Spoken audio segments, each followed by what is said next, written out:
اور اللہ رب العزت نے رسول اللہ صلی اللہ علیہ وسلم کے دل کے اندر بچوں کی محبت اس طرح کوٹ کوٹ کر بھری ہوئی تھی کہ آپ حضرت جابر کے واقعے میں چلے جائیں، دیگر صحابہ کے واقعے میں چلے جائیں، کہتے ہیں کہ میں رسول اللہ صلی اللہ علیہ وسلم کے ساتھ جمعہ پڑھ کے نکلا ہوں، اور رسول اللہ صلی اللہ علیہ وسلم راستے کے اندر یہ ابھی اپنے بچوں کی بات نہیں ہو رہی، راستے کے اندر جتنے بچے آتے گئے ان کے چہرے کے اوپر پیار کرتے گئے، جتنے بچے آتے گئے ان کے چہرے کے اوپر پیار کرتے گئے، اور آج جب میرے چہرے کے اوپر پیار کیا، میں نے رسول اللہ صلی اللہ علیہ وسلم کے ہاتھوں کی ٹھنڈک اپنے رخساروں پہ محسوس کی، اور ایسے محسوس کیا کہ رسول اللہ کا ہاتھ کسی پرفیوم اور عطر میں ڈوبا ہوا ہو، آج تک میں وہ ٹھنڈک اور وہ خوشبو اپنے چہرے پہ محسوس کرتا ہوں۔ یہ بچوں کے ساتھ رسول اللہ صلی اللہ علیہ وسلم کا پیار ہے۔ ایک بچے نے رسول اللہ کے ساتھ بیٹھ کے کھانا کھایا، یہ ابھی اپنے بچوں کی، اپنے خاندان کی بات نہیں ہو رہی،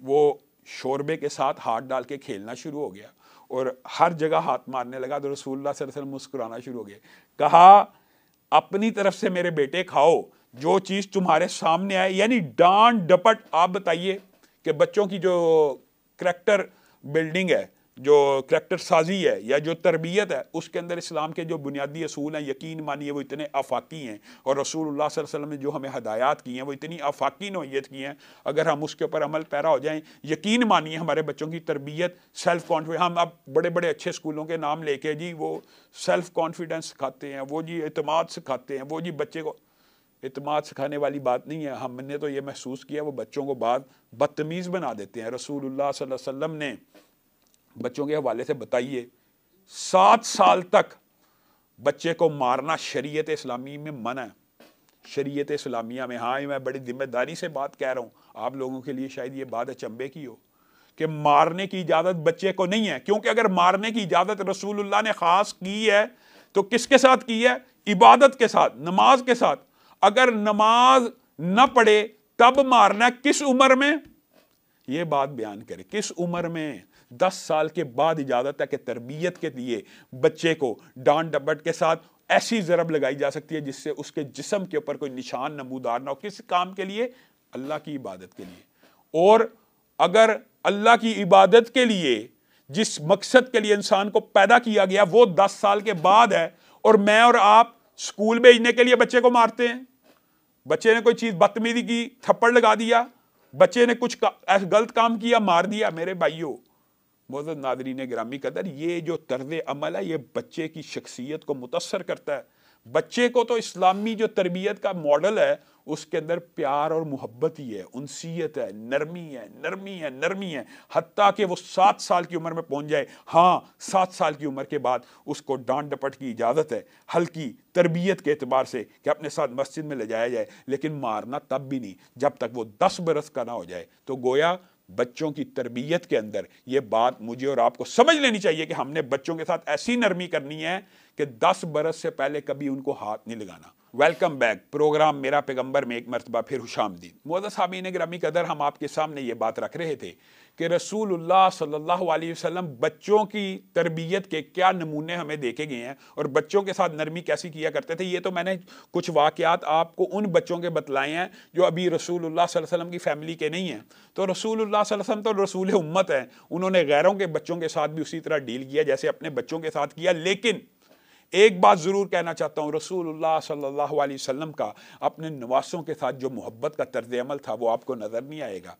رسول اللہ صلی اللہ علیہ وسلم اتنے نرم مزاج تھے کہ اپنے نواسوں کو، حسن و حسین کو سونگا کرتے تھے۔ بتائیے، محبت کے بہت سے انداز ہو سکتے ہیں، بوسہ دینا، پیار کرنا، ہاتھ سر پہ رکھنا، لیکن سونگنا یہ محبت کی انتہا ہے۔ اور رسول اللہ صلی اللہ علیہ وسلم ایک دن ایسا کر رہے تھے تو ایک صحابی رسول اللہ صلی اللہ علیہ وسلم کے پاس آئے، کہا میرے تو اتنے بچے ہیں اور میں نے تو آج تک ان کو بوسہ نہیں دیا۔ رسول اللہ صلی اللہ علیہ وسلم نے کہا تو اس چیز سے محروم رہ گیا ہے، اللہ تعالیٰ نے تیرے دل میں سختی رکھی ہے۔ اور رسول اللہ صلی اللہ علیہ وسلم کا بچوں کے ساتھ نرمی کا جو مزاج آپ دیکھیے کس قدر ہے۔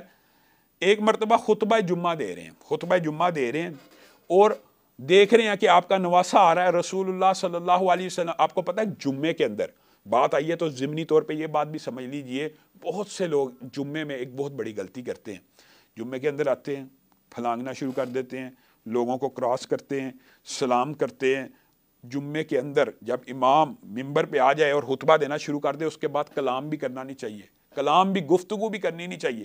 یعنی جمعے کا معاملہ اتنا حساس ہے، اور یہ مجھے اور آپ کو سمجھ لینا چاہیے۔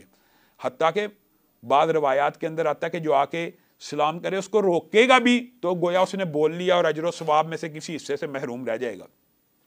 رسول اللہ صلی اللہ علیہ وسلم اسی جمعے کے اندر ممبر کے اوپر خطبہ دے رہے ہیں، سامنے سے نواسا آ رہا ہے، اچانک لڑکھڑا گیا، رسول اللہ صلی اللہ علیہ وسلم ممبر سے اتر آئے اور آگے بڑھ کے اس کو پکڑ لیا۔ یہ ہے دل کی نرمی، یہ ہے نرم مزاجی، کہ دیکھا بچہ گرنے لگا، ممبر کے اوپر کھڑے ہیں، نیچے اتر آئے ہیں۔ اسی پر بس ہے، رسول اللہ صلی اللہ علیہ وسلم نے مجھے اور آپ کو ایک ہدایت کی ہے، کیا؟ امت کو کہا جب تمہیں امام بنا لیا جائے تو تم نرمی کیا کرو۔ پہلی حدیث کیا ہے؟ صفوں میں بھی، اچھا صفوں کو ملانے کے بارے میں بھی حدیث موجود ہے کہ صفوں کو ملایا کرو، مسلمانوں آپس میں نرمی پیدا کیا کرو، صفوں کو مت توڑو۔ جو صفوں کو کاٹے گا اللہ ان کے دلوں کو توڑ دے گا، اور جو صفوں کو ملائے گا اللہ تعالیٰ ان کے دلوں کو ملا دے گا۔ ایک بات یہ کی، اور پھر رسول اللہ صلی اللہ علیہ وسلم نے مجھے اور آپ کو ہدایت کیا کی ہے، اگر تم کسی امام، کسی مسجد کے یا نماز کے امام بن جاتے ہو تو نماز کو لمبا نہیں کرنا۔ کس وجہ سے؟ یہ ہے نرمی دین کی، عبادات کے اندر، مخلوقات کے لیے کیسی ہے؟ رسول اللہ نے کہا تمہیں نہیں معلوم کہ کچھ مائیں ہیں جو بچوں کے ساتھ آتی ہیں نماز پڑھنے، اور کچھ بچے ہیں جن کو کچھ ضروریات ہوتی ہیں، کچھ بوڑھے ہیں جن کو کچھ ضروریات ہوتی ہیں۔ اگر تم نے نمازوں کو لمبا کرنا ہے تو تم فرض نماز جب جماعت کرا رہے ہو اس کو لمبا مت کرو، ہاں جب تم نفل پڑھے ہو تو اپنے رب کے سامنے جتنا مرضی گڑ گڑاؤ، جتنا مرضی لمبا کرو۔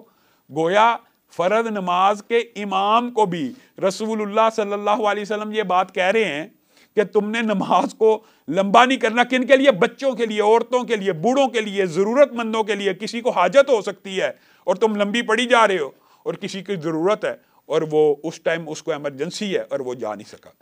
تو رسول اللہ صلی اللہ علیہ وسلم کا صرف یہی باب نہیں ہے، سیرت کے اندر ایک اور خوبصورت واقعہ یہ بھی موجود ہے کہ سیدنا حسن اور حسین آپ کے کندھوں کے اوپر سوار ہو جایا کرتے تھے۔ بتائیے، اور رسول اللہ صلی اللہ علیہ وسلم ایک مرتبہ نماز میں اتنا لمبا سجدہ کرتے، ایک صحابی کیا اٹھے کہ ہم نے کہا اتنا لمبا سجدہ ہو گیا، کیا وجہ ہے؟